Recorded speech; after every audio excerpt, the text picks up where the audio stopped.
नमस्कार बालमित्रांनो, महाराष्ट्र राज्य प्राथमिक शिक्षक समिती शाखा कणकवली आयोजित शिष्यवृत्ती मार्गदर्शन उपक्रमामध्ये मी श्रीमती प्रतिभा खंडेराव कोतवाल, पदवीधर शिक्षिका, जिल्हा परिषद शाळा कणकवली क्रमांक 3 आपणा सर्वांचं सहर्ष स्वागत करते।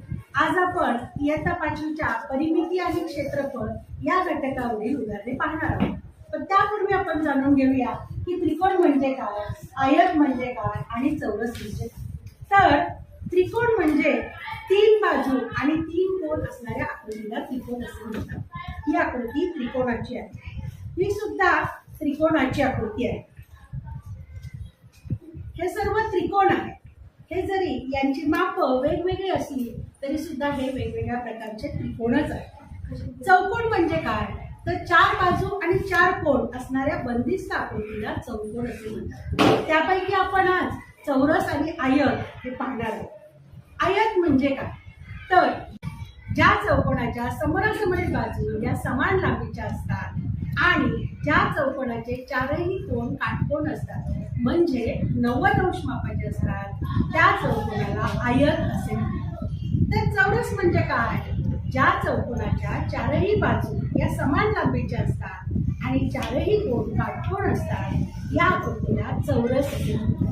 मग आयत आणि चौरस यामध्ये साम्य काय आहे, तर आयत आणि चौरस या दोघांचेही चारही कोन हे काटकोन आहेत। मग फरक काय आहे, तर आयताच्या समोरासमोरील बाजू या समान लांबीच्या असतात तर चौरसाच्या चारही बाजू समान लांबीच्या असतात।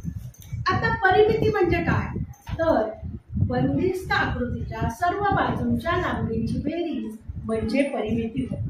समजा मी ही एक काडी घेतली आणि ती एक काडी घेतली, अशा 2 काड्या घेतल्या आणि यापासून बंदिस्त आकृती बनवण्याचा प्रयत्न केला।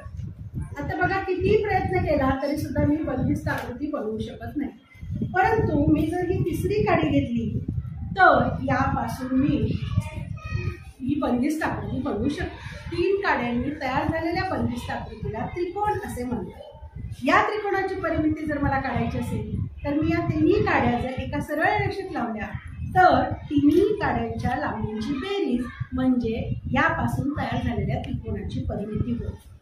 त्याचप्रमाणे या त्रिकोणाची परिमिती काढायची त्रिकोण एलिमेंट।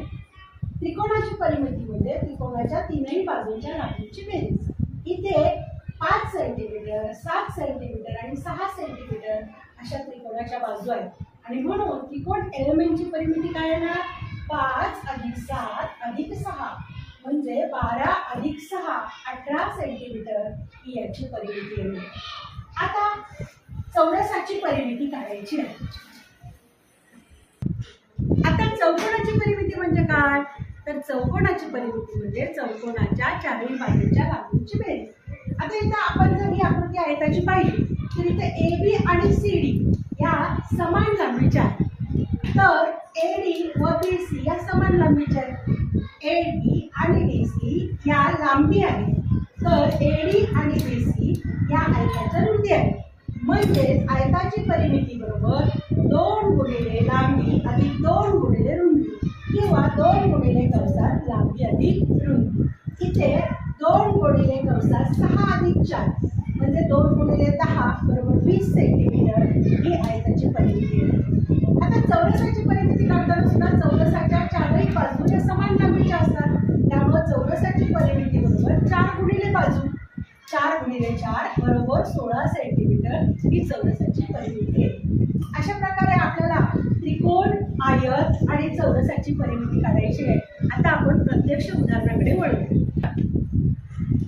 एका आयताची व एका चौरसाची परिमिती समान आहे। आयताची परिमिती 80 सेंटीमीटर असल्यास चौरसाच्या प्रत्येक बाजूची लांबी किती असेल।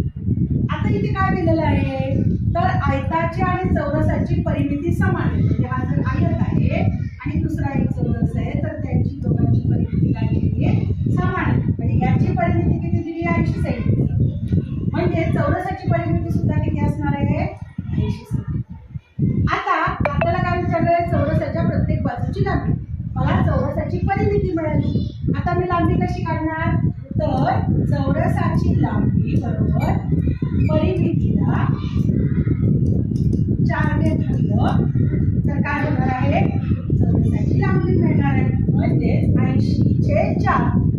80 ला 4 ने भागलं, 4 1 4, 4 3 8, 4 0 0, 20 सेंटीमीटर.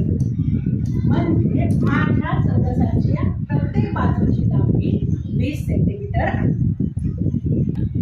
सोबतच्या त्रिकोणाची परिमिती 35 सेंटीमीटर आहे. तर त्याच्या समान बाजूची लांबी किती? आणि त्याच्या एका बाजूची लांबी इथे 5 सेंटीमीटर दिलेली आहे. म्हणजे BC बरोबर 5 सेंटीमीटर दिलेली आहे. आता इथे AB आणि AC या समान लांबीच्या आहेत.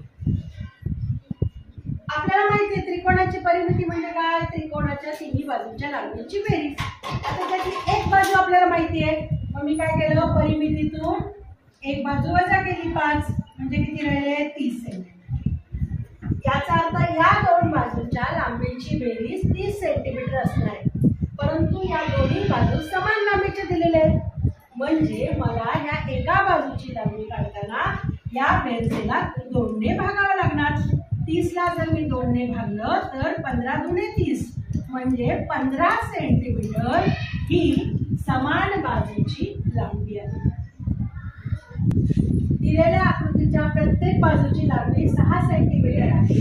तर त्या आकृतीची परिमिती. आता या आकृतीमध्ये प्रत्येक बाजूची लांबी किती दिलेली आहे? 6 सेंटीमीटर दिलेली आहे. आता आपल्याला या आकृतीची परिमिती काढायची. आपल्याला माहिती आहे आकृतीची परिमिती म्हणजे काय? आकृतीच्या सर्व बाजूच्या लांबीची बेरीज. पण मग याची बाजू घेणार का? तर नाही, बाहेरील सर्व बाजूच्या लांबीची बेरीज घ्यायची. आता बाहेरच्या बाजू किती आहेत बघा? 1 2 3 4 आणि 5. मग 5 बाजू, प्रत्येक बाजू किती सेंटीमीटर लांबीची आहे? 6. म्हणून 5 गुणिले 6 बरोबर 30 सेंटीमीटर ही आपल्या आयताची परिमिती येणार आहे. 13 सेंटीमीटर लांबी व 5 सेंटीमीटर रुंदीचे आयत परस्परांना रुंदीकडून जोडले तर तयार होणाऱ्या आकृतीची परिमिती किती? म्हणजे आपल्याला इथे काय करायचं आहे? तर असे 2 आयत काढायचे. 13 सेंटीमीटर लांबी आणि 5 सेंटीमीटर रुंदीचा हा एक आयत, आणि 13 सेंटीमीटर लांबी आणि 5 सेंटीमीटर रुंदीचा हा दुसरा आयत त्याच्या शेजारी काढला. हे परस्परांना आपण जोडले. तर आता आपल्याला काय करायचं आहे? तर तयार होणाऱ्या आकृतीची परिमिती किती? आता तयार होणारी आकृती ही सुद्धा काय झालेली आहे? तर आयतच आहे. मग या आयताची लांबी किती आली? तर 13 अधिक 13 बरोबर 26 सेंटीमीटर ही त्याची लांबी आलेली आहे. रुंदी मात्र फक्त 5 सेंटीमीटर आहे. त्यामुळे आपल्याला या आयताचं क्षेत्रफळ जर मला काढायचं असेल तर मी काय करणार आहे? तर 2 गुणिले कंसात 26 अधिक 5 म्हणजे किती झाले? 2 गुणिले 26 आणि 5 किती झाले? 31 बरोबर 2 1 बेत्रिक 6 62 सेंटीमीटर ही माझी तयार होणाऱ्या नवीन आकृतीची परिमिती आहे. आता आपण क्षेत्रफळ म्हणजे काय हे समजून घेऊ. एखाद्या आकृतीने पृष्ठभागावर व्यापलेली जागा म्हणजे त्या आकृतीचे क्षेत्रफळ होते. क्षेत्रफळाची प्रमाणित एकके चौरस सेंटीमीटर, चौरस मीटर आणि चौरस किलोमीटर ही आहे. आता आपल्याला आयताचं क्षेत्रफळ आणि चौरसाचे क्षेत्रफळ या 2 क्षेत्रफळांची सूत्रे पाहिजे. तर आयताचे क्षेत्रफळ बरोबर लांबी गुणिले रुंदी आणि चौरसाचे क्षेत्रफळ बरोबर बाजू गुणिले बाजू म्हणजेच बाजूचा वर्ग होईल. 30 सेंटीमीटर बाजू असलेल्या चौरसाच्या रेखांकित भागाचे क्षेत्रफळ काढा असं आपलं उदाहरण आहे. याचा अर्थ या पूर्ण चौरसाची लांबी 20 सेंटीमीटर दिलेली आहे, म्हणजे निम्म्या चौरसाची लांबी येणार आहे 10 सेंटीमीटर. त्याचप्रमाणे या पूर्ण चौरसाची बाजू 20 सेंटीमीटर आहे, म्हणजे निम्मी बाजू येणार आहे 10 सेंटीमीटर. आता इथे आपण जर पाहिलं तर इथे रेखांकित भाग हा एक चौरस तयार झालेला आहे आणि एक त्रिकोण तयार झालेला आहे. आता पहिल्या रेखांकित भागाचं क्षेत्रफळ कसं काढणार? तर हा चौरस आहे, म्हणजे बाजूचा वर्ग 10चा वर्ग म्हणजे 10 गुणिले 10 बरोबर 100 चौरस सेंटीमीटर. मीटर. आता इथलाच दुसरा रेखांकित भाग आहे, याच्यामध्ये ही चौरसाचा निम्मा हा त्रिकोण आहे.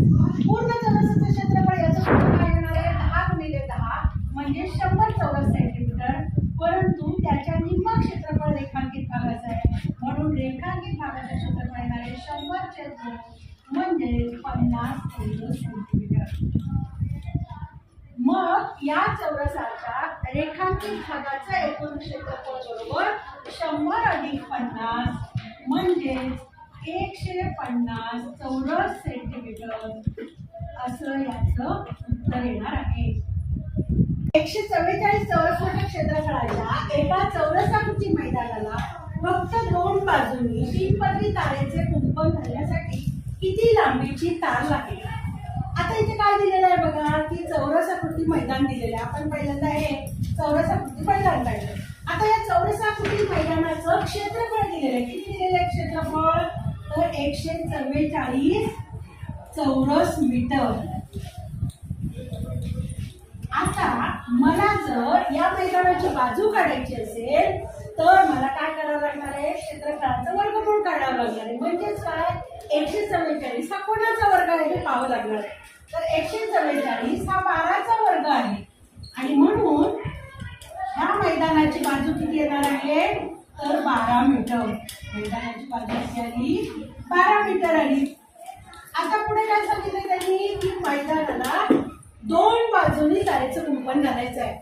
म्हणजे इथे पूर्ण परिमिती काढायची नाही, फक्त 2 बाजूनी काय करायचं आहे?